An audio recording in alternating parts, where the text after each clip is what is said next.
मी Shivaji Kamble SK news Latur चॅनलमध्ये आपले स्वागत आहे।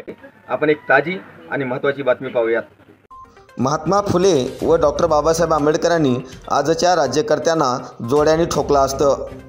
प्राध्यापक ऋषिकेश कांबळे शिक्षक साहित्य संमेलनामध्ये कडाडले। 9व्या राज्यस्तरीय शिक्षक साहित्य संमेलनाचे लातूरमध्ये थाटात उद्घाटन।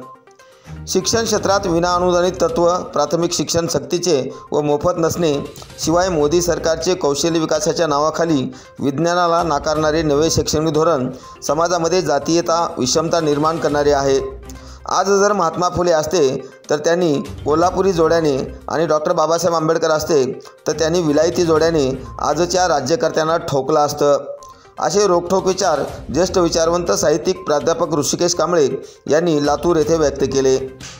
महाराष्ट्र प्रदेश शिक्षक प्रतिनिधी सभेच्या वतीने लातूरात आयोजित करण्यात आलेल्या 9व्या राज्यस्तरीय शिक्षक संमेलनाच्या उद्घाटन प्रसंगी संमेलनाचे अध्यक्ष या नात्याने प्राध्यापक ऋषिकेश कांबळे आपले विचार व्यक्त करत होते। या साहित्य संमेलनाचे उद्घाटन लातूर जिल्हा परिषदेचे माध्यमिक शिक्षणाधिकारी नागेश मापारी यांच्या हस्ते करण्यात आले। यावेळी व्यासपीठावर संमेलनाचे मुख्य संयोजक कालिदास माने, ज्येष्ठ साहित्यिक फम शहाजिंदे, ज्येष्ठ कवी योगीराज माने, महाराष्ट्र विकास आघाडीचे राष्ट्रीय उपाध्यक्ष बसवंताप्पा उबाळे, प्राध्यापक गोविंदराव घार, प्रभाकर कापसे, अभंगराव बिराजदार, प्राध्यापक UD गायकवाड, ब्रिजलाल कदम, संजय आलमले आदी मान्यवरांची प्रमुख उपस्थिती होती। दीपप्रज्वलन करून सावित्रीबाई फुलेंच्या प्रतिमेला पूजनाने संमेलनाचे उद्घाटन करण्यात आले।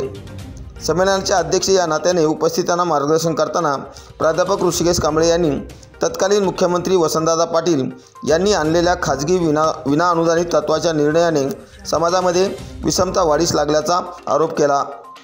विनाअनुदानित तत्वामुळे संस्थाचालक तर अडचणीत आलेच, त्याचबरोबर गोरगरीब विद्यार्थ्यांचेही शिक्षण धोक्यात आले। कार्यक्रमाचे सूत्रसंचालन विवेक सौताडेकर यांनी तर आभार प्रदर्शन अभंग बिराजदार यांनी केले।